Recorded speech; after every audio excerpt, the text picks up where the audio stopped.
welcome to Keeping It Real Estate with Kristen. I'm Kristen Goyette. I'm a mortgage loan originator, and this podcast is about all things real estate. Our goal is to just enlighten the audience about different aspects of real estate from different perspectives, and we hope to have all walks of life up here. But today we do have a realtor with us, Miss Meredith Ross with Keller Williams Points East from Greenville, North Carolina. So thank you so much for being on the show today. Yes. I'm so happy to have you. Thank you for having me. I appreciate it. Yes. So tell us all about yourself and your journey into the real estate world. Well, let's see. I'm 45 years old. I'm originally from Newport News, Virginia. I have lived in North Carolina longer than I lived in Virginia, since 1995. I went to Peace College, transferred to East Carolina University. I have a 14-year-old daughter who is in the 8th grade, going to be in high school next year. Lord help me. Yeah, teenagers can be a little tough. Yes. So my journey into real estate really began probably in 2005. Wow. That was when my journey into sales began. Okay. I was living in Raleigh at the time, and I worked for a very large moving company in Raleigh, and I got to work with, some large customers at the time. We had a contract with the Carolina Hurricanes. Oh, cool. So when you're working in moving sales, you're going into their houses and you're giving them estimates on moving. And so I got to go in to just all kinds of houses, meet all kinds of different people, and, just the variety of my day was, I loved it. I loved that job. And, so that kind of started piquing my interest in real estate. And then, of course, HGTV comes out, and they've got, house hunters. And I'm like, oh, which house are they going to pick? Yes. I always just loved that. Yep. I have family in Williamsburg, Virginia, that they've always been in real estate. But when I was younger, I just never paid attention to it, until I was older. And then, but, as a single person, a 100% commission job, I just couldn't do it. Right. So I spent years in sales. I did beverage sales, and then in 2020, I was working for a food distributor, and we all know what happened in 2020. Restaurants shut down. Yeah. They didn't need the whole sales force. Gotcha. So large cutbacks, and I said, you know what? I'm in a place right now where I can, financially move forward and get my real estate license and begin my journey into real estate. And so that's what I did. Cool. Yeah. So you got in 2020? 2020. Started in 2020? Right at the end of 2020, I got my license and really started practicing in January of 21. Awesome. Okay. So you were busy and rolling, I'm sure, through the big boom that we just had. Well, so that's what everybody thinks, right? Like, they think, oh, we're going to get into real estate. It's a big boom. Right. But you're still a rookie, your rookie year. It does not matter, what the market is doing. Like, you have to build your business. It just does not come to you, That's a good point. And so, I think there's a lot of agents that got licensed since 2020, and with that expectation, like the market's hot, it's a seller's market. But you have to work for it. Right. It's not given to you. So that's a really good point, that no matter when you start, a rookie year is a rookie year. A rookie year, yeah. That's awesome. Yeah. So what do you think has been like part of your strategy that you've used to help build your business? I asked my husband about this last night because I'm like, help me with these questions. So I was like, what do you think? He said, I think you should go with your motto. Get it, motto. All right, motto. My motto is building relationships that move you. And that's truly what I base my business around, is building a relationship with my clients. Right. That is a big strategy for me, is to not only just gain their business, but gain their friendship. I want them at the end of the transaction to say, Meredith was great. She's my friend now. Not only was she my realtor, but now she's my friend. Right. And that they think of me, when they have a friend that wants to move, they have a family member that wants to move, or a colleague that wants to move. They think of me. That's right. And give them my information. And even in the future, right. I'm not going, my point is to, keep in contact with them, so that in the future, if they decide to sell or buy, whatever, I want them to think of me. Right. So building that relationship and keeping it. Yes, it is all about relationship building for you and me. Yeah. I think it's a little bit harder on the mortgage loan side because everything's so virtual now. Right. You know, I do work from home quite a bit. I do go into the office as well, but in our generation of technology, you know, applications are completed over their phone or on their computer, and so I really don't get to meet clients until closing. But I try to do what I can to interact with them in between, and then of course I have a loan processor that does a lot of communicating and connecting with the client because she gets all the paperwork that's required from the underwriters to get to closing. But yeah, absolutely, it's all about relationship building. It is. So hopefully we have some first-time home buyers or folks out there who are interested in buying, and just talk to us about maybe a little bit of the conversation that you have whenever you do get someone. It's their very first time buying a home, or yeah. So you know, buying a home, whether you're a first-time home buyer or you purchased a home before, it's a process, and there's a lot to know. So I try to like baby step people into it. In terms of like my first conversation with them, I try not to overload them with a lot of information. But a big thing to, you know, make sure that they've done is, you know, find out how they're going to be, you know, purchasing this home. Will they be financing the home, or are they going to be paying cash? And, you know, if they say financing, I'm like, great. You know, have you spoken with a lender? Have you gotten pre-approval? Well, no. Okay, great. Let me send you, you know, some people that I work with that I could speak highly of, and you'll love them. Right. And I do that because it's just important for them to know, like, what their budget is. You know, they may, you know, want a house that's $250,000, but is that the payment they want to be at? Right. You know, exactly. so it's important to speak with the lender because I'm not a financial advisor. The lender is.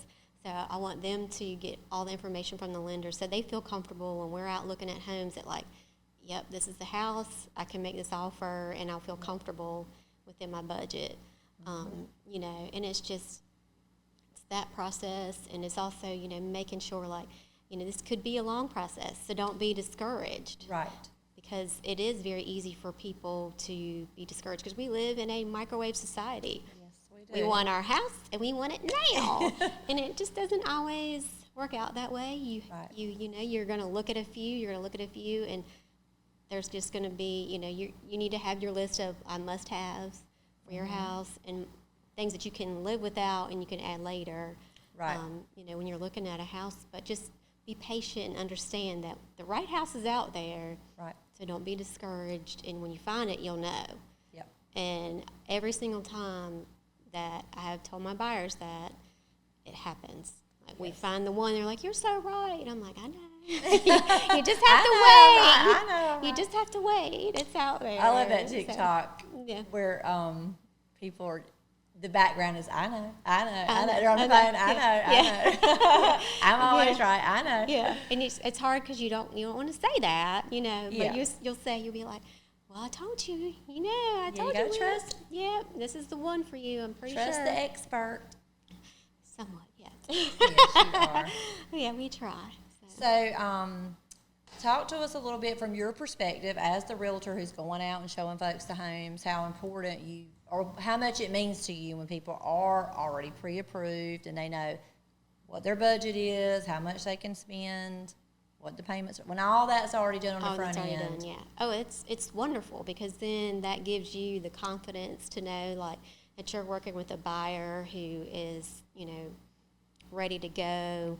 And if, you know, there are still houses, and we are still in a seller's market. Yes, it's like slowing down some, but there's some houses still, like, if you walk into them, they're well taken care of, they're priced right, they're going to get multiple offers. So it's nice to know that you have that buyer that's with you that's ready, and, you know, and you can help them offer and make a strong offer and feel confident that, like, okay, this is the house you really like, you're ready, let's go. You know, what do you think of these terms, et cetera? And exactly. It just gives you a little more confidence. And I will say, like, I'm not an agent that won't show one free house without you being pre-approved or some sort of, you know, financial information, you know, of how you're going to fund the purchase. But I will show 1 or 2 houses, and then I'm like, okay, are you serious? Because now we need to get pre-approved. And the thing about it, too, is, like, not only is it being respectful of your time, but also the person who's selling the house. Correct. Because I've sold a house before, and it's a lot of effort when you have Right. people who want to come over and see your house, and you've got to make sure everything's perfect. Well, if you're a good seller, you want to make sure everything's perfect, and that when they come in, that it's really appealing, and that takes effort. Then you have to go find something to do while they're spending an hour or two combing over your personal space. Yeah, absolutely. You know, so I think being pre-approved also is just respectful of everybody's time. It is. Because I have had people who were very interested in a certain price range, and then when we dig deep and start looking at everything, unfortunately, that's not where they can go yet. And then when we start talking payments specifically, they're like, oh, okay, yeah, I definitely didn't want a payment that high. Or they might come to me and say, I want this house, but then when we start talking payments, it's still within their price range, but they're like, oh, no, I don't want to pay that high. I don't want to pay that high, right. So again, I think that pre-approval process is super important. But that's good conversation that you have with folks. It is, yeah. And then you said, I think there's some text messages or something you send to people. Yeah, so it's really funny. It was a meme, but it's a very, maybe not a meme, but it was definitely like some kind of social media post, and it was the 10 commandments of thou shalt not do when you're buying a home. Right. And it's just, but it's true. It's like thou shalt not open a credit line or have inquiries into your credit. Don't open a new credit card. Don't co-sign a loan for anybody. Right. Do not quit your job. Do not quit your job. You know, but it just goes on to like, just don't do these things while you're purchasing a home. Right. And if you do have questions, ask your lender. Yep. And you know, people are probably laughing like, who quits their job in the middle of buying a house? But no, I've had people who were transitioning to a new job. It was the same job but a different company, but they're in the process, and so it's like, we just messed that up. Well, and I had a house. I love that. You know, I had a house in December that my client got because the deal fell through on the previous person because they quit their job the day before closing. And the lender did the check to make sure everything was the same. So I think if we could teach people anything from today's podcast, it would be like, you know how the saying goes, it's not over till the fat lady sings. It's not over till you have signed on the dotted line. And then whatever you want to do after that, go ahead. So how many people did you serve last year? So last year was my second full-time year in real estate, so I had 12 families. I know it doesn't sound like a lot, but my first year I only had 5. I think that's awesome. You more than doubled. Right. So, like, my goal is to keep doubling. That's right. So we're, on a good trajectory this year. So awesome. I think 12 is fantastic. I hope I have 12 this year. What would you say coming out of that sonic boom of real estate? What's your biggest challenge now in 2023, going into 2023? I know people will say it's interest rates, and it is, but it's also getting clients to understand, like, hey, you know what? You can date the rate and marry the house. And then again for the people in the back. Yes. Date the rate and marry the house. That's right. We can refinance that rate another day. Exactly. So, and hopefully we will see rates level off, and, if they're in a 7% or 6% and rates come down to 5, maybe 4, but maybe in the 5s is what I'm hearing. Right. Refinance if that makes sense to you. Right. But, home prices and values are really not dropping. You're not going to see, that drop. They're still going to remain steady, but just not a crazy spike. Right. You're not going to pay double for a house like they were. Yes. Thank God that's over. I know I've talked about this before with other folks, but I know every transaction that we do truly is meaningful. Oh, yes. But just tell us about one in particular that comes to mind if somebody says, yes, absolutely. Tell me about a meaningful transaction. Yeah, I know. So, I was thinking about this question, and it is true. Like, I love all my clients. I do keep in touch with them. They've all been special to me because without them, I wouldn't be where I am. Right. So I'm truly thankful for that. One transaction that I will never be able to forget, ever. I was in my first year. I had a lady, she was probably, I don't know, 50s, early 50s maybe, and she was a grandmother, and she had 2 children living with her as a spouse, so 3 other adults, so 4 adults total, and 8 kids. Wow. And they were living and renting a 3-bedroom home with 1 bathroom. And she's like, this is my budget. I don't care where in eastern North Carolina it is. If you find the house that can accommodate my family and it fits in my budget, I'm there. Because she was living somewhere near Jacksonville. Okay. And we ended up finding a home in Williamston. And in her price range, it was 5 bedrooms and 3 full baths. So, like, a big difference. Yeah, absolutely. But it was such a challenge because it wasn't just like, okay, make an offer, inspections, we're going to close, it's great. No. Right. You know, like the house ended up having about an 80-page inspection report. Oh, my goodness. So you can just imagine that there were not good things on there. Yeah. Termites being one. Oh, no. Other stuff. But we negotiated everything with the seller. He was a contractor, so he did a lot of the repairs himself. Okay. We got repairs done. We had to extend due diligence and closing 3 times. Oh, wow, okay. But, you know, we finally made it to closing. And it was just something like, you know, once we got to closing, I got to know her a whole lot more. And then right before closing, something came up, and it was just more information, like, it just made it more of an emotional connection with her. Yeah.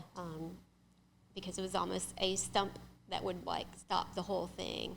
But it ended up not being. And so we were out in the parking lot after she closed, and we were in tears, both of us, like crying and hugging, because I was like, I'm just so happy for you that you are now a homeowner, because she was the first-time home buyer. You know, now you and your grandchildren have a house of your own, you have space, you know, and nothing stopped you, and I'm proud of you, you know, like, because she had to transfer her job. Wherever she was going to go, she had the ability to transfer her job. Gotcha. So she transferred her job. So it was totally like uprooting kids to different schools and job and everything. So it's just... that's a huge step. You know, that's a lot. It was. It's one thing to buy a new house, and it's another thing to totally move to a new Move county. everybody. And change your whole entire life. So has a lot changed in the real estate world since you first started? Not so much for me, only because I started in, like, you know, right at the end of 2020, right in 21. I mean, obviously interest rates, you know, have changed, you know, so, you know, that's a big change. And, you know, what people could once afford, you know, now they have to scale back. So, you know, we are seeing, you know, more of a sweeter price point of, like, you know, the 200,000 to 275, you know, range is like the sweet spot that everybody wants to be in now because of interest rates. And just seeing, you know, a little more houses on the market and a little more days on the market. You know, a house that, you know, hey, this house is gorgeous. It's going to go under contract tomorrow. You better go look at it. It's like we can breathe a little bit and be like, do you want to go see that on Saturday? You know, if it's like Friday. Okay, like, not like Monday, let's go Friday. I will be like, no, we got to move a little faster than that. But yeah, kind of just, you know, using your own judgment or my own judgment on those kind of things. But yeah, I mean, we do see where we can have a little more breathing room, a little more normalcy. But, you know. Speaking of, I was watching a webinar or something today, and he said that, you know, the interest rates dip from, like, let's just say 4 to 7% or so. He said, but that really only affected about 10% of the population. So it sounds terrible when you look at it microscopically. But when you look at it big picture, nationwide, I mean, plenty of people are still able to buy homes, like you said. I mean, the $200,000 to $275,000 mark, that level of folks, they're doing fine. They're buying homes. And then I know FHA has decreased their annual mortgage insurance, and so I was watching another webinar about that and just about how much more affordable things are going to be. So I think that the real estate industry is trying to balance things out. So maybe the interest rates are high over here, but we're going to bring down the FHA insurance stuff over here. And they're also doing the funding fee for VA as well. So, and I'm so excited because we do want to see people be able to buy a home. Right, absolutely. And, 8 and 9% interest rates, people can still buy homes, and they will. But like you said, it does make it a little less affordable. And even if it is only 10% that are unable to buy, it still hurts your heart as you want everybody to be a homeowner. Absolutely. So do you have any big goals set for 2023 besides doubling your So, client? definitely doubling my clients, doubling my transactions. And, I'd like to have more listings this year. Last year I had 3 listings, so this year I have 1 already and working on another one, so hopefully a couple more that are in the pipeline. So I'd like to have more listings, and also personal goals, just working on like my marketing materials and, marketing developing my brand. Yes. Yeah. Because when you get started in real estate, there's just so much, and you can't do everything all at one time. You have to learn, and I learn every day. So I'm by no means know-it-all. Absolutely not. Like, I learn every day. Right. But, developing your brand is something that, I feel like I'm in the year that needs to happen. Right. Agreed. I feel the same way. It's all about branding, and you, like you said, you do feel like you got to do everything now. We're just like, we're the microwave society in our career. We want our career to be booming today. Right. And it takes time, and it takes learning opportunities and experiences, and I really hope that fly doesn't fly in either one of our mouths before we get finished today. We've got a house fly, I want to say it today. What do you think you'd be doing if you weren't a real estate agent?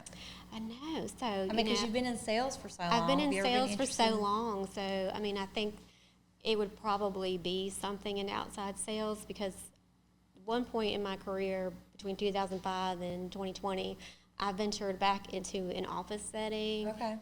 And I just I cannot do that. So it would definitely have to be like still. Is that what you love about sales, just that freedom and flexibility? Yeah, I like, being out and about, and I like the variety of your day. It's not, the same routine every single day. Yes. It's that variety and being able to be out and meet people and talk to people.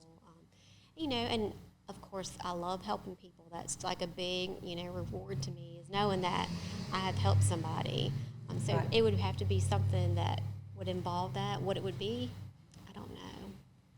I don't know that I could go back to corporate world. I understand. I completely understand. So tell us something fun or interesting about yourself.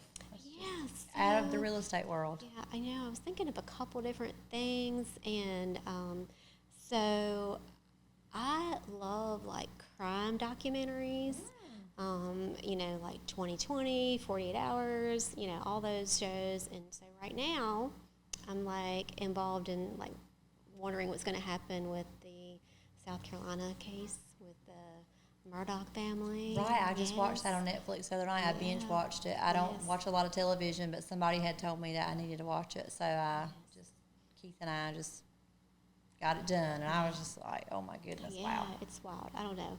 And sometimes, like, some of the crime documentaries are too much, and I can't watch them, but just sometimes it's just intriguing to just watch them, see what happens, and like, you're guilty. You just know they're guilty, and then when they're not guilty, you're like, what? Yeah. Well, I guess we don't get all the details when we're watching the documentaries, but so I know your husband's a police officer. Yeah. And so you ask him about all that good stuff when he comes home. Yes, he actually has his real estate license. So, cool. His plan is to start, working part-time at some point, hopefully this year. Okay. He can retire in 2025.